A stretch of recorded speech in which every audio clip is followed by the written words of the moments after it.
अच्छा, मुझे देख के आपको लग रहा होगा कोई कौआ खड़ा हो गया। हालांकि मैं कौआ कहीं से नहीं लगता, लेकिन मेरी लुगाई कहती कि तू इंसान भी नहीं लगता। ये हालत खराब हो जाती है हास्य कवियों की, भगवान कसम।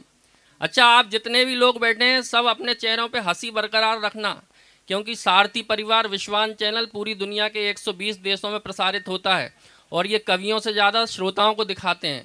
जो जितना ज़्यादा हंसेगा, तालियां बजाएगा, उसी को ज़्यादा दिखाया जाएगा। यहाँ मफतलाल अग्रवाल जी बैठे हैं, मथुरा से आए हैं। सबसे पहले तो मैं चाहता हूँ इनके सम्मान में एक बार जोरदार तालियां बजाइए, क्योंकि देश के इकलौते ऐसे आयोजक हैं जो मुझे लगता है दुनिया में सर्वाधिक कवि सम्मेलन मफतलाल अग्रवाल जी कराते हैं। ऐसे मफतलाल अग्रवाल जी हमारे बीच बैठे हैं, एक बार जोरदार तालियां आपको। हालांकि जैसा उनका नाम है वैसे ही काम है, भगवान कसम मैं तो फंस गया। कौन बनेगा करोड़पति में मेरा सिलेक्शन हो गया। वहाँ अमिताभ बच्चन ने मुझसे 15 सवाल पूछे, 14 सवालों के मैंने बिल्कुल ठीक ठीक जवाब दिए और मैं 5 करोड़ जीत गया। लेकिन जैसे ही अमिताभ बच्चन ने मुझसे 15वां सवाल पूछा, मुझे जवाब आता था, जानबूझ के जवाब नहीं दिया और मैं 7 करोड़ हार गया। अमिताभ बच्चन ने मुझसे पूछा कि बताओ इस पूरे देश में सबसे कम बजट का कवि सम्मेलन कौन करा सकता है।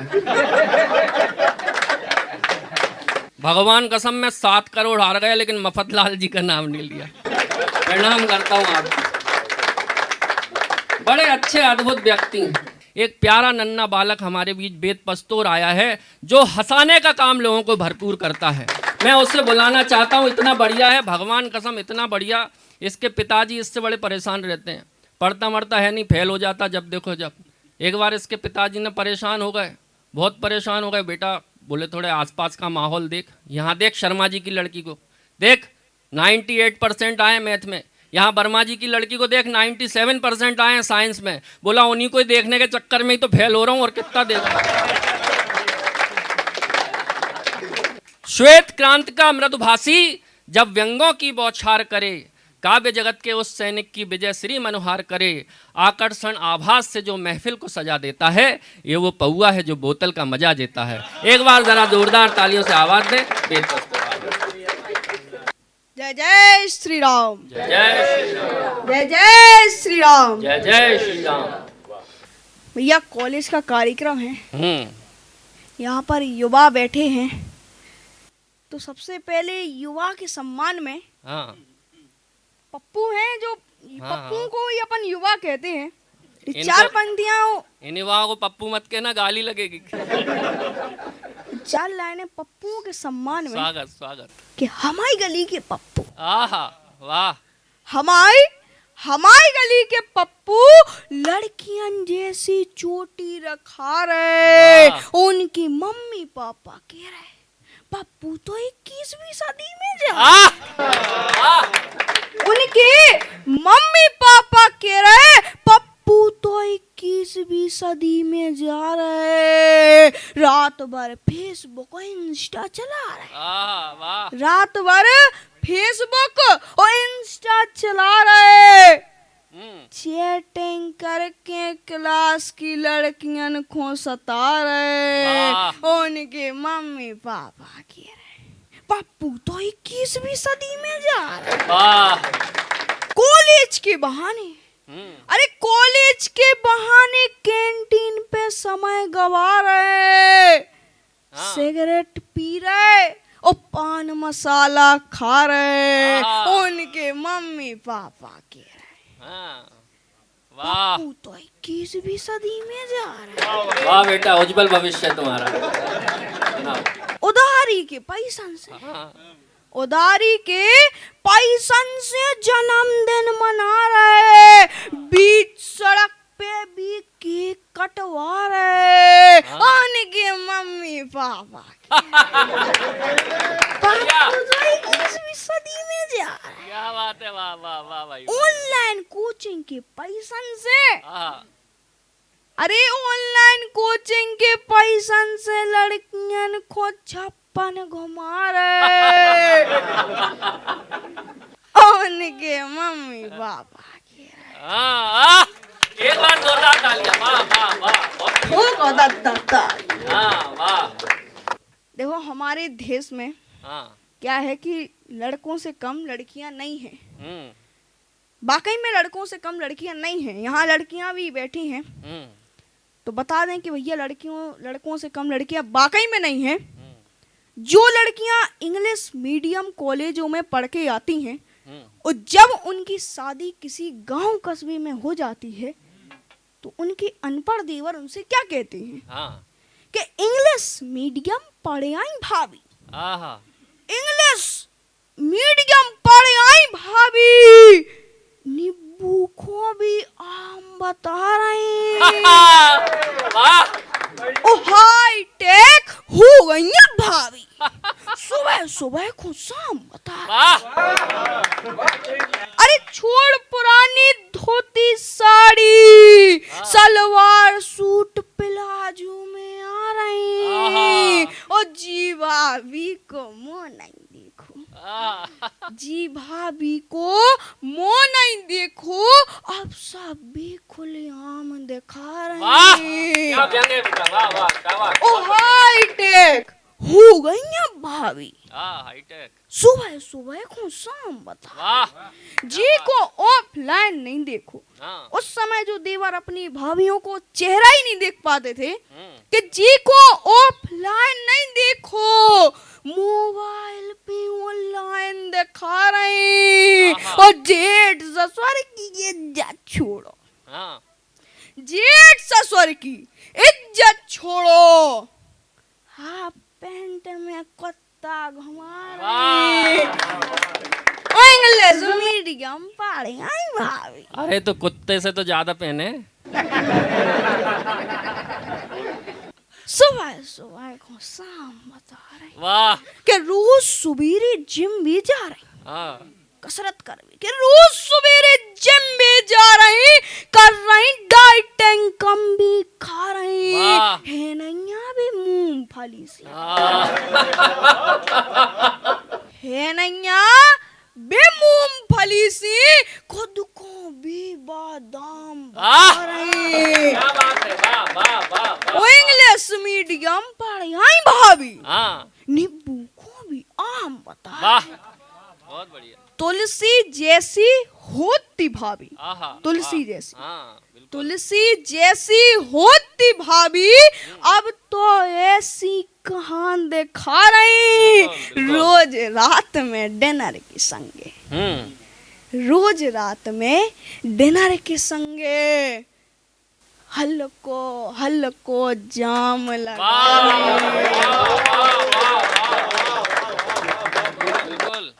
ओ हाई टेक हो गई। वाह क्या बात है। ठोको दत्ता। लोग क्या फोन के बहाने से उठ जाते हैं, कवियों को सुनना बड़ी दिक्कत है, हमें हमारी घरवाली नहीं झेलती है तो फिर दूसरे दिक्कत हो जाती है। वो तो अभी कुछ दिनों पहले जब वो लगा था लॉकडाउन, कवि सम्मेलन सब बंद हो गए, अब हमको रोज कहीं ना कहीं कविता सुनाने की आदत, सुनाएगा। एक दिन गुस्से में आके मैं घर के आईने के सामने तेज जोर से चिल्ला चिल्ला के खुद की कविता खुद को ही सुनाने लगा। सुनाते सुनाते मेरे दिमाग में ख्याल आया, मैंने अपनी धर्मपत्नी को बुलाया, मैंने कहा यार मैं इतनी जोर जोर से चिल्लाता हूँ, ये पड़ोसी सुनते होंगे तो क्या सोचते होंगे, अपना सिर खुजाते होंगे कि बाल नोचते होंगे। मेरी पत्नी ने जो जवाब दिया मज़ेदार लगे, तो जितने लोग अभी तक खामोश थे अपनी तालियों ठाकों से बताना कि सुनना चाहते हो कवि सम्मेलन। दिनेश भाई साहब, मैंने कहा यार मैं इतनी जोर जोर से चिल्लाता हूँ, ये पड़ोसी सुनते होंगे तो क्या सोचते होंगे, अपना सिर खुजाते होंगे कि बाल नोचते होंगे। मेरी पत्नी बोली चिंता मत करो, ना कोई कुछ सोचता है ना कोई कुछ कहता है, क्योंकि सबको पता है कि अपने पड़ोस में एक पागल रहता है। ये कवियों की हालत हो गई, भगवान कसम। मैं अवनीश के फेफड़ों को प्रणाम करता हूँ। दुनिया का सबसे खतरनाक प्राणी था डायनासोर, वो तो रहा नहीं, उसके जो 2 फेफड़े बचे थे। क्या खतरनाक चिल्लाता, भगवान कसम। अच्छा, मुझसे भी कई लोग कहते तुम वीर रस क्यों नहीं लिखते। मैंने कहा क्यों लिखें वीर रस, क्यों लिखें वीर रस, जो अपन है ही नहीं, वो लिखने से क्या फायदा।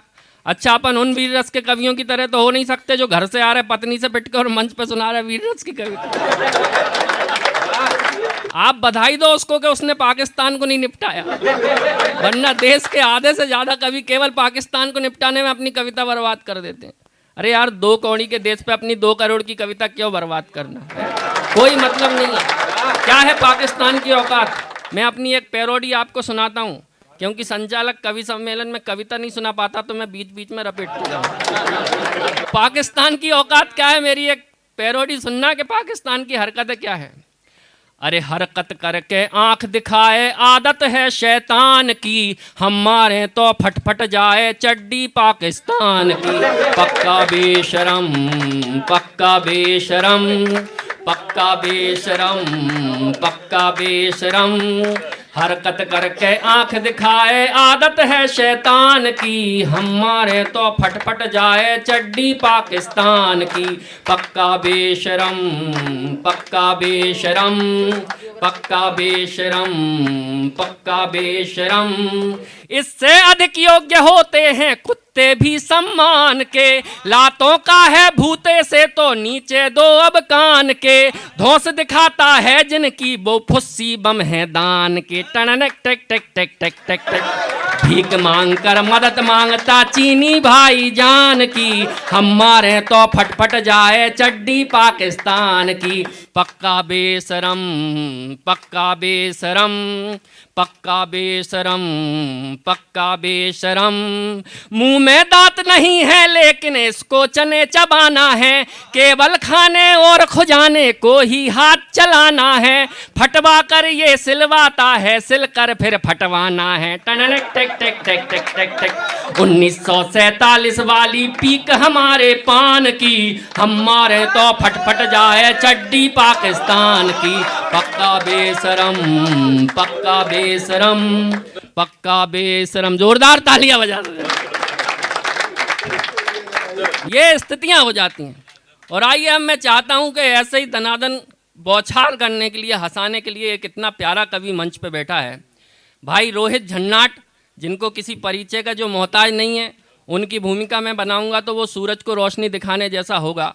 कद जरूर छोटा है लेकिन रोहित झन्नाट का नाम देश में बहुत बड़ा है। व्यंग की दुनिया में बड़े प्यारे कवि हैं और हाजिर जवाब कवि हैं। भगवान कसम इतने हाजिर जवाब हैं, इतने हाजिर जवाब हैं। अभी 4 दिन पहले हम लौट रहे थे एक कवि सम्मेलन से दिल्ली से ट्रेन में, थके हारे, सोने की तैयारी में, अपनी अपनी बर्थ पे बैठे देखा 4 लड़कियां सामने बैठ के आपस में बात कर रहीं। एक बोली तुझे कैसा पति चाहिए, तो पहली वाली बोली अपने को तो करोड़पति चाहिए। दूसरी से पूछा तुझे कैसा चाहिए, बोले अपने को तो 50-50 लाख के 2 चल जाएंगे। तीसरी से पूछा तुझे कैसा चाहिए, बोले अपने को तो 25-25 लाख के 4 चल जाएंगे। भगवान कसम इससे पहले चौथी कुछ बोलती रोहित झन्नाट उठे, उन चारों को अपने विजिटिंग कार्ड दिए, बोले देखो ऐसा है अभी तो मैं सो रहा हूँ, जब 1000 पे आ जाओ तो मुझे जगा देना। अंजुम रहवरती ने कहीं कहा कि अपने जख्मों को भी आईना बनाया हमने, आपको हंसता हुआ चेहरा दिखाने के लिए। इतना आसान नहीं खुद का तमाशा करना, कलेजा चाहिए लोगों को हंसाने के लिए। जोरदार तालियों से आवाज दें भाई रोहित झन्नाट। आप लोग टेंशन मत लेना, मैं सीरियसली हास्य रस का ही कवि हूँ। हाँ, नहीं तो आप टेंशन में आ जाओ, बोलो यार ये तो, मैं ज़्यादा चिल्ला के भी नहीं बोल सकता, इससे ज़्यादा नहीं बोलूँगा अवनीश भाई तुम्हारे जैसा, नहीं तो मेरे फेफड़े फट के बाहर आ जाएंगे, क्योंकि चेचिस गवाह नहीं करता बिल्कुल भी, और मैं सीरियस होने की कोशिश भी नहीं करता। 2, 5, 10 सेकंड से ज़्यादा नहीं रह सकता सीरियस, नहीं तो मेरी लुगाई मेरे को आईसीयू में भर्ती। क्योंकि हम हमारी लुगाई के सामने नहीं बोल सकते, इसलिए तो यहाँ आकर के हम आपके सामने बोल रहे हैं, इतनी माथा पोड़ी कर रहे हैं। ये पहले 6 फुट के थे, बाकी ये सहन कर करके मैं इतना हो गया हूँ। क्योंकि बोलते हैं ना कि स्त्री जो है वो शक्ति है और पुरुष जो है वो सहन शक्ति है।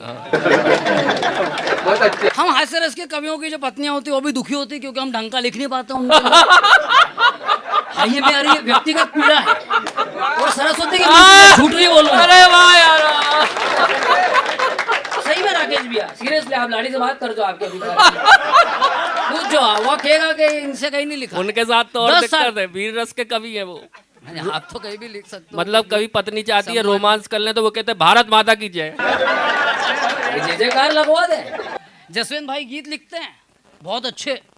इनका नया नया ब्याह हुआ, सुहाग रात के टाइम इनने कुछ बड़े 4 पंक्तियां पढ़ दी, तो भाभी जी ने बोला कि वाह वाह, बोले वाह वाह गया, ताली बजा। बहुत बढ़िया। रिस्पॉन्स तो दे। आप लोग कम हो लेकिन हमको अच्छा आनंद आ रहा है। आदरणीय ओपी यादव जी बैठे हुए हैं, मैं प्रणाम करता हूँ। खाली कम बजट के कवि सम्मेलन खाली यही नहीं कराते हैं। अरे वाह वाह, अरे वाह वाह वाह, बहुत बढ़िया। ये पारिवारिक कार्यक्रम हो रहा है, सीरियसली मत लेना आप।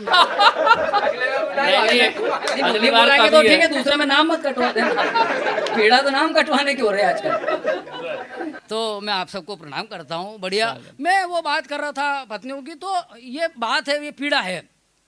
मैं मेरी खुद की जो मेरी पत्नी है, आप जैसे अरे मतलब ये कलयुग में ऐसा हो रहा है, लोग दूसरे की भी लेके घूम रहे कि मैं तो ब्राह्मण आदमी, मैं मेरी ईमानदारी से बात करूंगा। बहुत बढ़िया भाई, वाह वाह वाह। और वो जो भी निकलवाएगी मुँह से अच्छा ही सही निकलवाएगी, क्योंकि मैं तो यहाँ आकर के सत्तन जी की बात पे विश्वास रखता हूँ कि यहाँ खड़े होने के बाद में बागेश्वरी करती है, आप और हम कुछ नहीं कर सकते, सब वही करवाती है। अब मैं इधर प्रोग्राम गया तो एक बार अभी हिमांशु भाई के लिए भी जोरदार तालियां आप लोग एक बार बजाएं। वाकई में एक अच्छा कवि सम्मेलन की नींव रखने का काम भाई ने किया।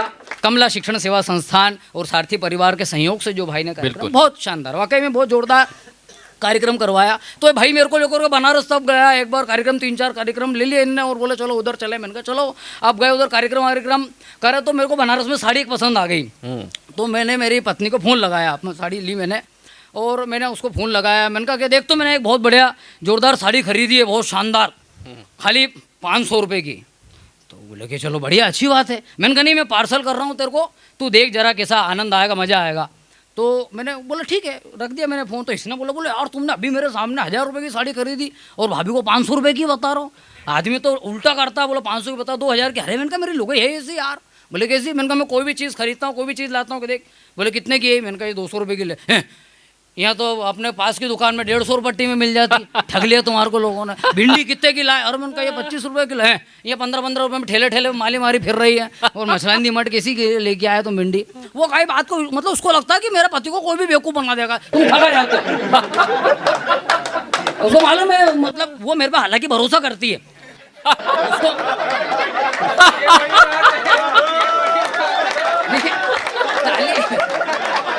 भरोसा करती। आप ताली तो अगली बात तो बजाओगे कि उसको ये मालूम है कि मेरा पति भले ही देखो, मेरा पत्नी कहते तो भैया हाथ ऊंचा करके ताली बजाई, मतलब दूसरा फिसल जाए उसमें। भारत का आदमी सबसे ज्यादा हंसता रील पहले वहां बनाता, दूसरे के फिसलने का हम कितना एंजॉयमेंट कर रहे हैं। ये देखो आप हमारी किस गर्त में जा रहे हैं, ये देखो। तो उसको, मेरी पत्नी को मेरे पे भरोसा है, क्योंकि उसको मालूम है कि ये चिकना भले ही पर चालू नहीं है। चिकना भले पर चालू नहीं। तो मैंने साड़ी, तो मैंने कहा यार उसको भरोसा ही नहीं होता, तो मैंने कहा इसलिए मैंने बताया कि इसको, मैंने कहा देख 500 की साड़ी खरीदी तो उसको मजा आएगा, अच्छा लगेगा कि चलो। अपन 1000 बता तो फिर कहते कि यहाँ तो राजवाड़ा पे मिल जाती। तो मैंने भेज दी। तो अब ठीक है, अब 2-4 दिन हुए, उसके बाद उसका फ़ोन आया, वो पार्सल पहुँच गया। उसका फ़ोन आया, बोला कि और क्या? मैंने कहा हाँ बढ़िया। मैंने कहा साड़ी मिल गई कि नहीं मिल गई? बोले हाँ मिल गई, बहुत जोरदार, आनंद आ गया, बढ़िया। मैंने कहा कैसी क्या लग रही? बोले अरे बहुत शानदार लग रही, बहुत अच्छी लग रही है। बोले एक और बात सुनो। मैंने कहा क्या? मैंने कहा बोले साड़ी तो बहुत अच्छी लग रही है आपने जो मेरे को भेजी, और आपने जो भेजी साड़ी वो मेरे को तो बहुत ज़्यादा पसंद आई, लेकिन पास की जो विमला भाभी है उनको और भी ज़्यादा पसंद आई। आपने 500 में खरीदी, मैंने 700 रुपये में भेज दी। बहुत बढ़िया, बहुत बढ़िया। ये पीड़ा है, तो हम करें क्या? मरण तो यहाँ होता है, मतलब सही ढंग से आदमी हास्य रस का कभी आदमी प्रेम भी नहीं कर सकता, दिक्कत ही है। तो ये उलझनें हो जाती हैं, दिक्कतें हो जाती हैं, बहुत सारे संकट हैं। अब ये आपने माइक बहुत अच्छा लगा रखा है, व्यवस्था बहुत अच्छी है आपने लगा रखी है। हिमांशु भाई ने बहुत जोरदार टेढ़ माइक, भोंगे चोंगे व्यवस्थित, ऑडिटोरियम, बजट अच्छा है, भले कवियों को देने के लिए नहीं है लेकिन बजट बहुत अच्छा। तो मैंने माइक अभी मेरी साइज का कर लिया राकेश भाई, नहीं तो वहाँ उज्जैन में कवि सम्मेलन हुआ फरीगंज चौक पे, वहाँ उसने माइक ऐसा लगा रखा कि उसका हैंडल में जंग लगी हुई। अब वो जंग लगी तो वो ऊपर नीचे ही नहीं हुए, हिले ही नहीं। लेकिन वो माइक वाला बड़ा चंट, वो क्या करता कि कोई लंबा कवि आ जाए तो माइक के नीचे एक ईंट फंसा देता, जुगाड़।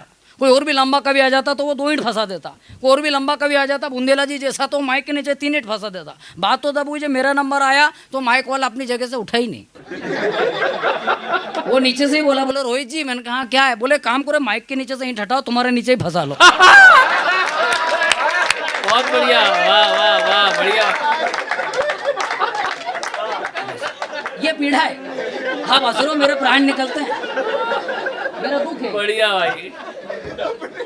अच्छा, मतलब और देव दर्शन भी नहीं कर सकता, भगवान का भजन भी नहीं कर सकता, उसमें भी संकट।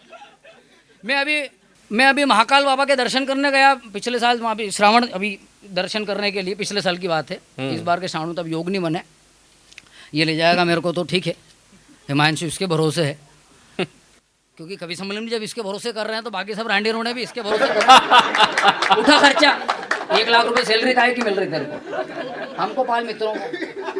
आदमी सॉफ्टवेयर इंजीनियर है, ऐसा नहीं है मेरे जैसा थोड़ी है। हालांकि मैं भी करा हुआ हूँ इंजीनियरिंग, छोड़ दी मैंने, ईमानदारी से नहीं करी थी। आप ऐसा मत समझना कि बेईमान इंजीनियर खाली कुमार विश्वास जी है, मेरी भी हूँ, जैसे उन्होंने छोड़ी वैसे मैंने भी छोड़ दी। बेईमान इंजीनियर बोला हो, नहीं तो गलत पहुंच जाए वीडियो तो मेरे को मारे। अभी तक तो नहीं बुलाया, आगे भी नहीं बुलाएंगे नहीं तो। डॉक्टर साहब खैर हमारे क्षेत्र के युग पुरुष हैं। तो क्या बोल रहा था मैं, हाँ मैं महाकाल दर्शन करने गया पिछले साल। अब देखना वहाँ क्या पीड़ा, वहाँ बाबा की सवारी निकल रही है। अब मैं खाली अकेला नहीं गया, बाबा महाकाल की सवारी, आप लोग भी कई बार दर्शन करने गए होंगे। तो मैं दर्शन करने गया तो मेरी गुड़िया को लेके गया, 5 साल की गुड़िया मेरी, हाँ मेरी खुद की। तो मैं उसको लेकर के गया, आई, मेरे को लगा शिखा दीप्ति जी आ गई। मैं पहचानता नहीं हूँ ना, पोस्टर में भी लोग अलग दिखते हैं, सामने एकदम अलग दिखते हैं।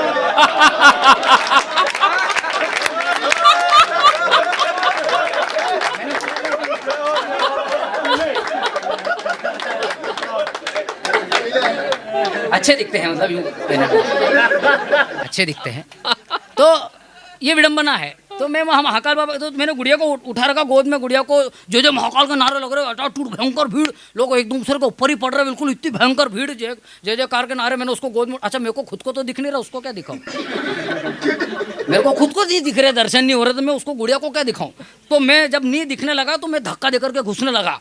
उनका धक्का ही तो यार ना, धक्का देके घुसो। तो मैं धक्का देके घुसने लगा राकेश भैया, तो आगे एक बाबूजी खड़े हुए कुर्ते पजामे में, तो मेरे को देख के जोर से चिल्लाए, बोले बेटा यहाँ कहाँ खड़ा हुआ है यहाँ दूसरे भीड़ में, और ये बच्ची को तो घर पे छोड़ के आता है इसके मम्मी पापा के पास में। तो मेरा दिमाग खराब हुआ, ताली तो अगली बात पे बजेगी आपकी। तो मेरा दिमाग खराब हुआ, मैंने कहा ओ बाबूजी ये बच्ची का पापा मैं ही हूँ। तो उन्होंने मेरे को नीचे से ऊपर तक देखा और क्या बोले बेटा इस छोरी को लेके भले मेरे माथे पे बैठ जा, पर कम से कम झूठ तो मत बोल। तालियां और अच्छी बजाओ। दिन भर जिसके मैं आगे पीछे घूमता था, शादी में भी उसके सपोर्ट दे के आ गया। नकली हंसी को लिए घूमता था यहाँ वहाँ, खुद के ही दिल पे मैं चोट दे के आ गया। तो सोचता ही रहा उसे भेंट में क्या दूंगा, अब 2 के लिफाफे में 100 का नोट दे के आ गया। सोचता ही रहा उसे भेंट में क्या दूंगा, अब 2 के लिफाफे में 100 का नोट दे के आ गया। प्रेमिका के दुल्हे से मिलकर ऐसा लगा अपने विरोधियों को वोट दे के आ गया। भगवान कसम ये आजकल का प्रेम हो गया। और क्या हो गया आजकल का प्रेम, मुझे अपनी 4 पंक्तियां याद आई। राकेश दांगी जी बैठे, मैं राजनीति को समर्पित करता हूं राकेश भैया के, ये आजकल का प्रेम क्या हो गया, ये मेरी 4 पंक्तियां सुनना कि आजकल का प्रेम क्या हो गया। एक कवि सम्मेलन में गया, सामने मुख्य अतिथि के रूप में कमलनाथ जी बैठे थे। जब यहाँ कांग्रेस की सरकार बड़ी मुश्किल में आई थी, हालांकि मुश्किल में आई थी और चली गई सरलता से, तब वो बैठे थे। सरकार जाने के बाद उनके सामने मैंने ये 4 पंक्तियां पढ़ी, उनको बड़ा मजा आया कि आजकल का प्रेम क्या हो गया। आप भी सुनना और आनंद लेना कि चेहरे पे उदासी लिए खोपड़ी खुजा रहा हूं, भाग्य की लकीर मेरी हर जाई हो गई। चेहरे पे उदासी लिए खोपड़ी खुजा रहा हूँ, भाग्य की लकीर मेरी हर जाई हो गई। करके जुगाड़ पाई खुशियाँ अपार, ऐसा बेड लक यार के सभी पराई हो गई। तो झील के किनारे जिसे चाउमीन थी खिलाई, आज वही किसी और की लुगाई हो गई। झील के किनारे जिसे चाउमीन थी खिलाई, आज वही किसी और की लुगाई हो गई। सुबह तो कांग्रेस के ही साथ घूमती थी, शाम होते होते वो तो भाजपाई हो। बड़ा मस्त सुनते हो, प्रणाम करता हूँ। तो आइए ऐसे ही हास्य के अच्छे छंदों के लिए एक ऐसे प्यारे कवि को मैं बुलाना चाहता हूँ जिसका मैं स्वयं प्रशंसक हूँ। प्रशंसक इसलिए हूँ कि हास्य कवि सम्मेलनों के इस दौर में जहां चुटकुलों के नाम पे, हास्य कविताओं के नाम पे चुटकुले पुराने परोसे जाते हैं, ऐसे दौर में एक नया कवि ऐसा हास्य का उभर के आया जिसने छंदों के माध्यम से लोगों को हंसाने का, लोगों को दिखाया कि कविता के माध्यम से भी हंसाया जा सकता है। विकास बैरागी नरसिंहपुर से हमारे बीच आया, जो छंदों के माध्यम से आप सबको हंसाने का काम करता है। मैं उसे इन 4 पंक्तियों के साथ बुलाना चाहता हूं कि जब तक रहा मैं धूप में चादर बना रहा। ये पंक्तियां किन की हैं मुझे याद नहीं है, लेकिन मैं 4 पंक्तियां उनकी शायद मैं उन शायर का नाम नहीं जानता, लेकिन 4 पंक्तियां मैं समर्पित करता हूं और विकास बैरागी को बुलाना चाहता हूं कि जब तक रहा मैं धूप में चादर बना रहा, मैं अपनी माँ का आखिरी जेवर बना रहा, ये दुनिया हंसना ना भूल जाए इसलिए मैं बादशाह होकर भी जोकर बना रहा। जोरदार तालियों से आवाज दें भाई विकास भाई। माँ शारदे को नमन करता हूँ, नरसिंह भगवान को नमन करता हूँ, आप सभी को प्रणाम करता हूँ। भगवान श्री कृष्ण ने सारथी बनकर अर्जुन को सही रास्ता दिखाया, उसी प्रकार मफतलाल जी हमारे लिए कृष्ण से कम नहीं है, जो हमें एक सही रास्ता दिखा रहे हैं। तो बिना देर किए अपना काव्य पाठ प्रारंभ करता हूँ। मैं एक कुंवारा कवि हूँ और ये मेरे लिए बहुत ही किस्मत की बात है। भगवान कसम अच्छा हुआ कि इस साल मेरी शादी नहीं हुई। नहीं तो यहाँ तुम उम्मीद भी मत करना। मैं बिल्कुल नहीं कर रहा भाई साहब उम्मीद, क्योंकि ये इंदौर जगह है और जिस तरह के हालात हमने इस साल देखे हैं कि कहीं कोई ड्रम में सेट हो रहा है तो कहीं हनीमून पे खून हो रहा है, और अभी मैंने एक खबर देखी वहां पत्नी ने पति का पेटीकोट के नाड़े से फांसी लगा दी। अभी 4 दिन पहले की बात है, नदी आई हुई थी, पत्नी ने कहा चलो सेल्फी लेते हैं पुल पर, और सेल्फी के बहाने धक्का दे दिया। तो बहुत अच्छी बात है कि मैं कुंवारा हूँ, और घर वालों की जिद के कारण जब मैं अभी 1 हफ्ते पहले लड़की देखने गया, घर वालों ने कहा लड़का लड़की आपस में बात कर लें। बात करने के लिए गए तो लड़की क्या कहती है सुनिए। स्वागत। क्या कहा उसने? स्वागत।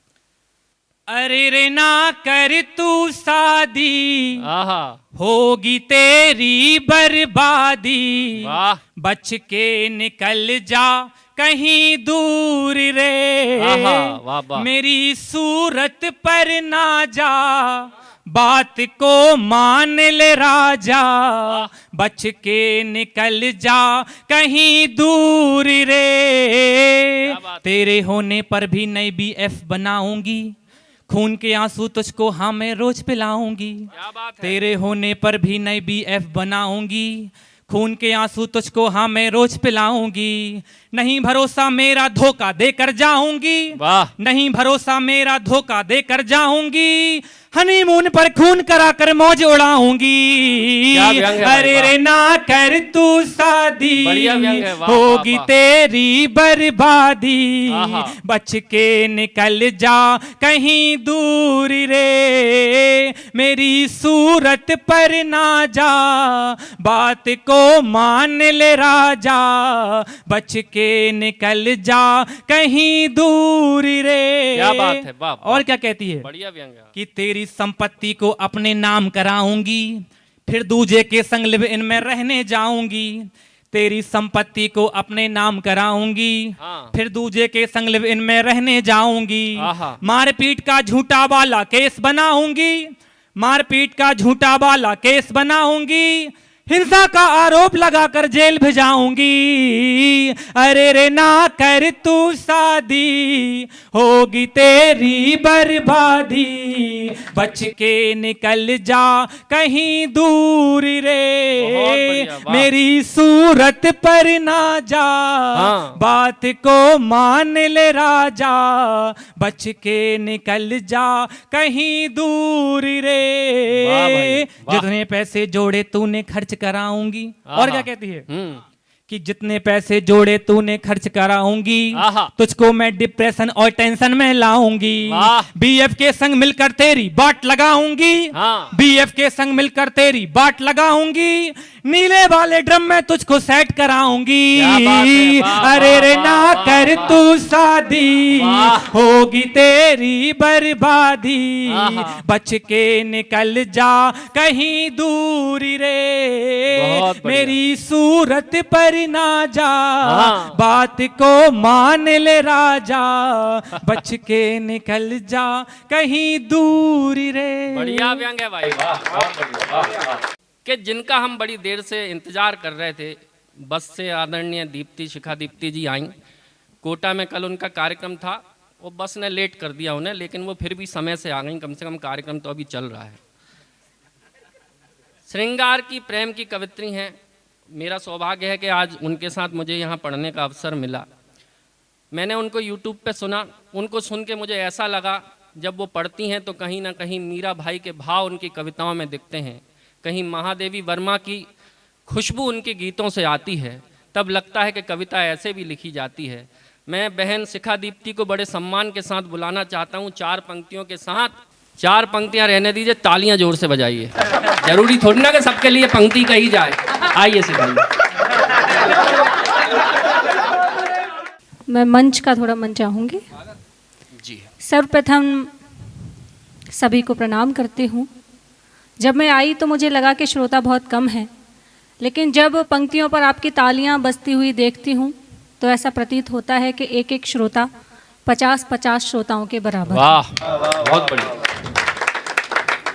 मंच पर मेरा परिवार बैठा हुआ है, आधा परिवार मेरा मंच से नीचे भी है। हरिओम पवार जी, महेंद्र पवार जी बैठे हुए हैं। माफी चाहती हूँ। ईश्वर करे एक दिन वो भी उसी नाम तक पहुँचे। महेंद्र पवार जी बैठे हुए हैं, बहुत अच्छे मित्र हैं मेरे। इधर आशीष पवार जी बैठे हुए हैं, छोटे भाई हैं मेरे। आनंद भाई इधर खड़े हुए हैं। तो सभी का अभिनंदन करते हुए, सभी को प्रणाम करते हुए, जी स्वागत। जिस उपलक्ष्य में यह कार्यक्रम संजोया गया है, 4 पंक्तियाँ उनके सम्मान में कहती हूँ, क्योंकि मैं श्रृंगार पढ़ती हूँ, उसके बाद अपनी बात पर आऊँगी, अपने रस पर आऊँगी। 4 पंक्तियाँ पहले उनके सम्मान में, उनके जो तन मन उन्होंने देश के लिए समर्पित किया, अपनी हर सांस देश के लिए न्यौछावर की, सम्मान के साथ मैं 4 पंक्तियाँ रखती हूँ। सुनिएगा। लाल स्याही से लिखी कहानी को भी, आहा वाह, मैं ज़्यादातर श्रृंगार ही लिखती हूँ, प्रयास किया है लिखने का, आप सभी का मंच है। स्वागत है, स्वागत। लाल स्याही से लिखी कहानी को भी, हाँ, खौलते रक्त की उस रवानी को भी, आहा, जिसने सर्वस्व अपना न्यौछावर किया, आहा वाह बहन जी। जिसने सर्वस्व अपना न्यौछावर किया, आओ कर लें नमन उस जवानी वाह को वाह भी। वाह वाह, बहुत बढ़िया बहन जी, वाह वाह, सुंदर, वाह। आओ कर लें नमन उस जवानी को भी। क्या बात है, वाह मैं वाह। प्रेम पर आती हूँ, क्योंकि मेरा समय भी सीमित ही है। जी जी, अपने मन का सबने पढ़ लिया, जितना जितना समय जिनको चाहिए था। कहते हैं मेरा आखिरी पंक्ति है ये, मेरी आखिरी पंक्ति कर करके 2 गीत पढ़ गए हो, है ना। तो मैं इतना समय नहीं लूँगी, मैं 10 से 15 मिनट आपके बीच में हूँ। स्वागत। बस जिस मन से आपने सबको सुना, उसी मन से आप मुझे सुनिएगा। मैं प्रेम पर आती हूँ। जी, रोज मिलना मिलाना जरूरी नहीं। आहा वाह बोलिए वाह। वाह, रोज ऐसे सुनिए ना, जैसे प्रेम को सुनते हैं वैसे सुनिएगा आनंद में।